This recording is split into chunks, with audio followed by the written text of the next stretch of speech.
Breaking news చూస్తున్నాం. Kaleshwaram project అవకతవకలపై వేసిన judicial enquiry commission విచారణ వేగవంతం చేసింది. ఈ క్రమంలో హైదరాబాద్లోని బీఆర్కే భవన్లో సంబంధిత అధికారులతో జస్టిస్ పినాకి చంద్రఘోష్ సమీక్ష నిర్వహించారు. ఇప్పటికే క్షేత్రస్థాయిలో మేడిగడ్డ, అన్నారం, సుందిళ్ల బ్యారేజీలను సందర్శించిన కమిషన్ చైర్మన్ జస్టిస్ పిసి ఘోష్కు ఎన్డీఎస్ఏ నిపుణుల మధ్యంతర నివేదిక అందింది. ఈ నివేదికతో తాత్కాలిక మరమ్మతులతో పాటు పలు సూచనలు చేయనున్నారు ఘోష్. ఎన్డీఎస్ఏ మధ్యంతర నివేదిక ఆధారంగా కాళేశ్వరంపై లోతైన విచారణకు పూనుకోనున్నట్లు సమాచారం. అయితే ఘోష్ కమిషన్ ఎంక్వైరీపై అత్యంత గోప్యత పాటిస్తూ వస్తోంది.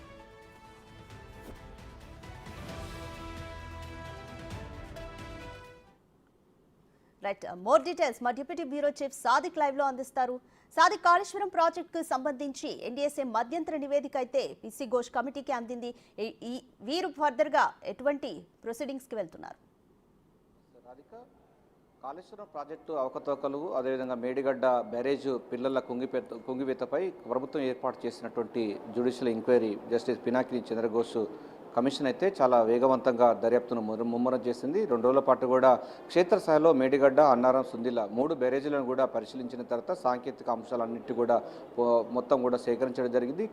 కుంగబాటు గల కారణాలు, అదేవిధంగా బ్యారేజ్కు, అదేవిధంగా కాళేశ్వరం ప్రాజెక్టు సంబంధించిన నిధుల సమీకరణ ఎక్కడి నుండి వచ్చింది దానిపైన కూడా అధ్యయనం చేస్తుంది. అంతేకాకుండా కాగ్ నివేదిక కూడా కాళేశ్వరం ప్రాజెక్టులో తీవ్రమైనటువంటి ప్రజాధనాన్ని దుర్వినియోగపరచడం కూడా అప్పటి ప్రభుత్వాన్ని కూడా ఎండగట్టిన సందర్భం కూడా కాగ్ నివేదిక పైన కూడా ఎంక్వైరీ చేస్తూ ఉంది. తాజాగా ఇప్పుడు జరిగినటువంటి అంశాలు చూసినట్టయితే ఎన్డీఎస్ఏ మధ్యంతర రిపోర్టు ఒకటి ఇచ్చింది. దాంట్లో పూర్తి స్థాయిలో కూడా గత ప్రభుత్వం అలక్ష్యం వల్లనే మొత్తం ఈ కాళేశ్వరం ప్రాజెక్టు పిల్లల కుంగుబాటు జరిగిందనే విషయాన్ని కూడా స్పష్టం చేసింది. 2019 జూన్లో ఇది మనలోకి వచ్చింది కాళేశ్వరం ప్రాజెక్టు.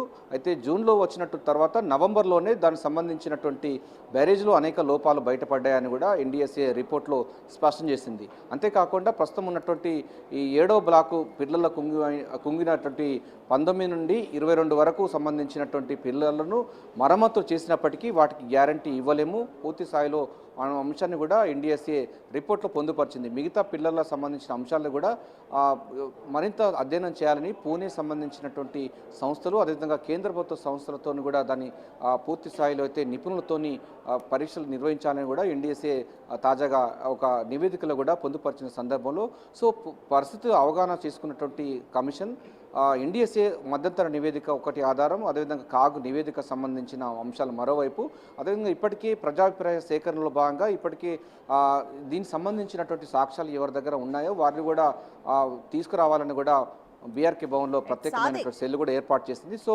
వీటన్నిటి క్రోడీకరించి ఇంటర్నల్ మీటింగ్గా అధికారులతో అయితే ప్రస్తుతం అయితే పినాకిని చంద్రఘోష్ కమిషన్ అయితే చర్చలు జరుపుతోంది. వారి దగ్గర నుంచి మరింత సమాచారాన్ని సేకరించే పనిలో పడింది. రాధిక, రైట్, సాదిక్, ఈ చర్చలో ఎవరెవరు పాల్గొన్నారు? అలాగే జ్యుడిషియల్ ఎంక్వైరీ అయితే వేగవంతం చేసింది విచారణని. ఈ ఫైనల్ రిపోర్ట్ ఎప్పటికొచ్చే అవకాశం కనిపిస్తుంది?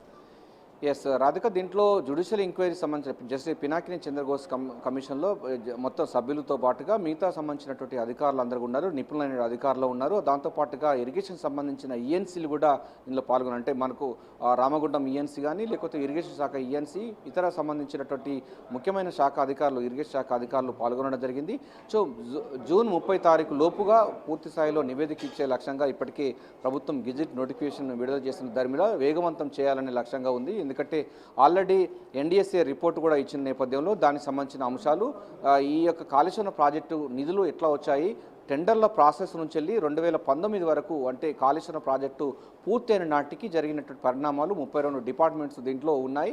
అంతేకాకుండా పలు ఏజెన్సీలు ఉన్నాయి. వారికి కూడా సమన్లు జారీ చేసి వారికి కూడా ఎంక్వైరీ పిలిచే అవకాశం ఉంది. గత ప్రభుత్వంలో పనిచేస్తున్నటువంటి పెద్దలకు కూడా సమన్లు జారీ చేసి వారికి కూడా ఎంక్వైరీకి పిలిచే అవకాశం అయితే కనబడుతుంది. అందుకోసమే ఆ పూర్తి స్థాయిలో సాక్ష్యాధారాలను సేకరించే పనిలో ఈ పినాకిని చంద్రఘోష్ కమిషన్ అయితే వేగవంతంగా చేసిందని అర్థమవుతుంది. సో ప్రస్తుతం అయితే టెక్నికల్ ఆస్పెక్ట్స్ అంతే కూడా పినాకిని చంద్రఘోష్ దగ్గర ఉన్నాయి. ఆ తర్వాత ఇంజనీర్లతోని ఈఎన్సీ అధికారులతో సమావేశం అయిన తర్వాత కన్క్లూజన్గా ఇతర సంబంధించినటువంటి దీనికి ప్రమేయం ఉన్నటువంటి అప్పటి ఇరిగేషన్ శాఖ మంత్రి, అదేవిధంగా ఇరిగేషన్ సంబంధించిన అధికారులను కూడా పిలిచి మాట్లాడే అవకాశం అయితే కనబడుతుంది. జూన్ 30 లోపు నివేదిక ఇచ్చేందుకు మాత్రం పినాకిని చంద్రఘోష్ కమిషన్ తన దర్యాప్తును మరింత ముమ్మరం చేసింది. Radhika, thank you Sadiq.